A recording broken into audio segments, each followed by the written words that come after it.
Well, good morning. Today we're looking at parent graphs. We're going to be showing you how to use the graphing calculator to be able to create your algebraic artwork by plugging in some parent graphs into the y1 function, or the y equal area of the calculator. So that y equal key is in the 110 position, the first row and up in the 10th column up there. That's the y equal key. We're going to use that function mode to go into type in parent graphs. A parent graph could be simply a line, y1 equal x, or it can be another parent graph can be y or x squared. Y equals x squared in that parabola family, or we have been working with absolute value, and this is how I'm going to show you how to find this in the on the calculator to be able to type in that family of functions. Or let's see, a fourth function, fourth parent graph. Let's see, what about x to the third power? Or let's see, a fifth one of my favorites, if not the favorite, is the x to the -1 powered function, so that you can use that as a parent graph. What else might you want to throw into your algebraic artwork? And using the transformation skills that you've learned to be able to get them to look like you wanted to in the artwork piece that you have. Let's see, if I think of another one, I'll put it up there in a minute. What I want to do is teach you how to type in some of these things. So in the y equal area, again, y equal, I want to type in coordinates. It is in the 110 position. So when you see me write these, so for your notes, you can see, help you find where it is on the graphing calculator itself. And so that's in the 110 position. So we're going to hit that, and we want to make sure that we're in the function mode. So you should see a y1, y2, y3, y4 right underneath each other. If you don't, then you need to go to the mode key, which is in the 210 position. Mode is in 210, and arrow down until you see that row. It says function, par, POL, SEQ, and you want to get funky today. That's right, we want to hit that function key, the FUNC, make sure that's highlighted. So again, let's go back to the y1, and you can see, if you're using your graphing calculator at the time that you're seeing this video, you can see that what you can type in, when you type in y1 equals x, that x key is the one we use is in the 2-8 position. That's the x key, so you should be able to find that and be able to use their proper key function. So if you type that, I also want you to go into orienting your window. So for your window, let's go ahead and you can change that as you get used to it. But one I like, and you can go into the zoom key. Well, the zoom key is found in the 310 position. If you hit the zoom key, then you'll find you can hit the number 6. Hit the zoom key and then the number 6, that'll put you in a standard window of 10, -10, -10, -10, all the way around the XY axis. So that'll get you that window so that when you see your artwork, we'll all be kind of looking through the same window on our screen of our graphing calculator. Okay. So let's see, what else about the graphing calculator might you need to know to create your artwork? Zoom 6, you might want to turn your axis on and off. That's that vertical axis, horizontal. You may want that part of your artwork, or you may not, depending on what you want to do. What you want to go to is second format. The second key. Hit the zoom key again, which will put you in format because you're in the second function. And then you want to arrow down and you see axis on or off. You can see that on the menu when you get there, and you can choose whichever one you want and get that done. Okay, so that's how to do that. Number 4, let's see what else. The graph key, to be able to graph these functions, I don't know how much, that's in the 510 position.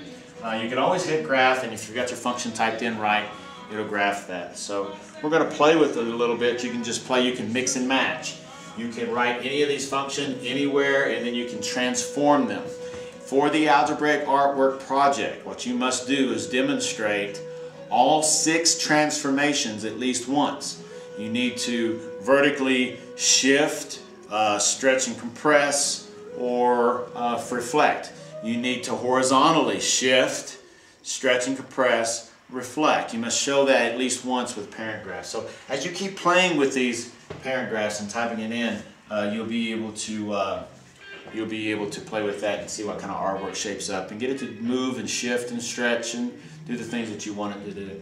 Absolute values. Oh, the x squared. Let's type that. X squared can be done a couple of ways, but one way of typing that in again is hitting the x and then the x squared key is in the 1, 5 position. This key here is the x squared key. It's in the 1, 5 position, so that's how you type that in. Let's say absolute value. Absolute value, where do you find that? Well, if you want the absolute value, which is a V, you've been practicing with that, it's up and down V. That's found by hitting the math key, which the math key is in the 1, 7 position. You hit the math key and then you arrow over to the right on the number tab, and then you'll see that ABS right there as your first option, okay? So that's how you find absolute values. And then it'll give you parentheses. You can type things in there horizontally if you wish, okay? Let's see, what else? Cubing. Cubing, if you want to type in the x to the third, that third key, that can be typed in by hitting the x and then the caret key. Now the caret key is in the 5, 1, 2, 3, 4, 5, 6 position. That caret key is the power key, telling anything preceding it that you're going to raise it to a power after that caret key.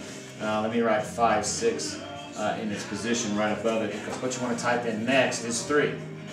Or, if you wanted a parent graph of x to the 4th, or 5th, or 6th, or 7th, you can type any of those ordinal numbers in after that caret key, and it will raise that third power, or that variable of x, up to that 3rd or 4th or 5th power, whichever you wish to do. There's another way to do that, but it's in the math function. If you want to go math, then hit the number 3, you see that that's a cube as well. Oh, another one, yes, I forgot about this family. You probably really want to know this, the square root of x. And to type that in, the square root of x is found, square root, you just go second squared. Second x squared key. That'll type in your square root symbol, and then you put x underneath that, and you'll be able to do that. Now, what does this look like? The geometry of that, which I'm writing, is really interesting. You'll see it when you graph it, but it's sort of like a parabola opening right or opening left. Okay? Geometry is a parabola opening right or left. Okay, another thing that brings me to another option and trick with the graphing calculators. You may think there's only 10 functions you can graph at one time, but no, there's actually infinite. So if you're in a y1 area, what you want to do, to graph this full parabola, you need a positive and negative one of those. It's actually 2 functions put together to make that look like a parabola that opens complete top and bottom parabola that opens right or left. So if you want to be able to do that, here's a nice way of typing that in. When you type in squigglies, which is the second parenthesis, the parenthesis being in the 3rd 5 position, that's in the 3, 5 position. If you type that squiggly in, anything in there, like -1 and 1, that you'd want to multiply to get to this, it'll take -1 and apply it to that function, whatever's following. In this case, it's asking you to multiply, which is a vertical reflection, right? And then the 1 does nothing, but just graphs the parent graph of x squared. So that's the positive and the negative. That's the positive and the negative that you need for that. Now, if you had another parent function, this one, any of them, you could do multiple vertical stretches or compressions and reflections as you wished in there by typing more numbers inside the squigglies. It gets this -1 in graphs, gets this 1 in graphs, gets the 2 graphs, gets the 3 graphs, whatever you want to write in there inside the squigglies. So literally you can do infinite number of functions graphed on the screen at in that one y1 area. Well, let me see. Parent graphs, that should get you going. I want you to start playing. Monday we're going to look at doing this, and we're going to hook them up to the computer, and I'll be able to capture your screen. Hope, keep your fingers crossed. I'm going to be working on that this weekend. And then we'll be able to graph out your algebraic artwork, and then I'm going to ask you to write the algebra that creates it. identifying each of the transformations that you did to get your picture to do what you want, created by algebra, to get that algebraic artwork looking how you want it. You can color it, you can shade it, you can dress it, it's going to give a title, whatever that ink blot or whatever that picture might look like. I want you to name it and give it something, have some fun with it. So this is the culminating, learning all of our transformations. Now we know how to use the graphing calculator pretty much. I think there may be other questions that you may have, so ask me when you're in class, and we'll get some more things done with making our algebraic artwork look the way that we wish to. Hey, now you've got it. You've got the power. You are the master. You are the artist, using algebra to be able to create some pretty interesting artwork, I'm hoping. See you Monday. We are the Ask Academy.